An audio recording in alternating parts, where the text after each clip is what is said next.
ಉಡುಪಿಯ ಪವಿತ್ರ ಕ್ಷೇತ್ರಗಳಲ್ಲಿ ಕೊಡವೂರು ಶಂಕರನಾರಾಯಣ ದೇವಸ್ಥಾನ ಕೂಡ ಒಂದು. ಈ ಊರಿಗೆ ಕೊಡವೂರು ಎಂಬ ಹೆಸರು ಬರೋದಕ್ಕಿಂತ ಮೊದಲು ಕ್ರೋಡಾಶ್ರಮ ಎಂಬ ಹೆಸರಿತ್ತು. ಇಂದಿಗೂ ಹಲವು ಜನ ಆ ಊರನ್ನ ಕ್ರೋಡಾಶ್ರಮ ಎಂದೇ ಕರೀತಾರೆ. ಇಲ್ಲಿಗೆ ಕ್ರೋಡಾಶ್ರಮ ಎಂಬ ಹೆಸರು ಬಂದದ್ದು ಒಂದು ರೋಚಕ ಕತೆ. ಒಂದು ಕಾಲದಲ್ಲಿ ಖರ ಮತ್ತು ರಟ್ಟ ಎಂಬ ಇಬ್ಬರು ರಾಕ್ಷಸರಿರ್ತಾರಂತೆ. ಅವರು ಶಿವನ ಆಪ್ತ ಭಕ್ತರು.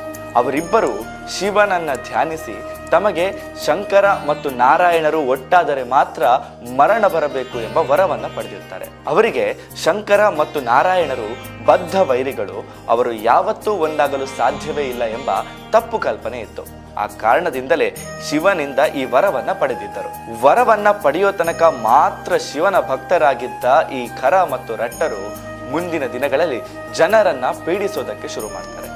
ಇದರಿಂದ ಬೇಜಾರಾದ ಕ್ರೋಢ ಮುನಿಗಳು ಶಂಕರ ಮತ್ತು ನಾರಾಯಣರ ರೂಪವನ್ನ ಕಲ್ಪಿಸಿಕೊಂಡು ಮಲ್ಪೆಯ ಕಡಲಿನ ಮಧ್ಯೆ ಇರುವ ಒಂದು ಪುಟ್ಟ ದ್ವೀಪ, ಅದೇ ಮಾಲ್ತಿ ದ್ವೀಪ.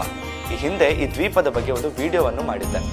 ಆ ದ್ವೀಪದಲ್ಲಿ ಅವರು ಶಂಕರ ನಾರಾಯಣರನ್ನ ಧ್ಯಾನಿಸುವುದಕ್ಕೆ ಶುರು ಮಾಡ್ತಾರೆ. ಅವರ ಭಕ್ತಿಗೆ ಒಂದೇ ದೇಹದ ರೂಪದಲ್ಲಿ ಪ್ರತ್ಯಕ್ಷವಾದಂತಹ ಶಂಕರ ಮತ್ತು ನಾರಾಯಣರು ಖರ ಮತ್ತು ರಟ್ಟರ ವಧೆಗೆ ಒಪ್ಪುತ್ತಾರೆ. ನಂತರ ಖರ ಮತ್ತು ರಟ್ಟರನ್ನ ಧ್ವಂಸ ಮಾಡಿ ಆ ಜಾಗದಲ್ಲೇ ನೆಲೆ ನಿಲ್ತಾರೆ. ಇದು ಕ್ರೋಢ ಮುನಿಗಳ ಆಶ್ರಮವಿದ್ದ ಊರಾದ ಕಾರಣ ಇದನ್ನ ಕ್ರೋಡಾಶ್ರಮ ಎಂದು ಕರೀತಾರೆ. ಇಂದಿಗೆ ಅದನ್ನ ಕೊಡವೂರು ಎಂಬ ಹೆಸರಿನಿಂದ ಕರೀತಾರೆ.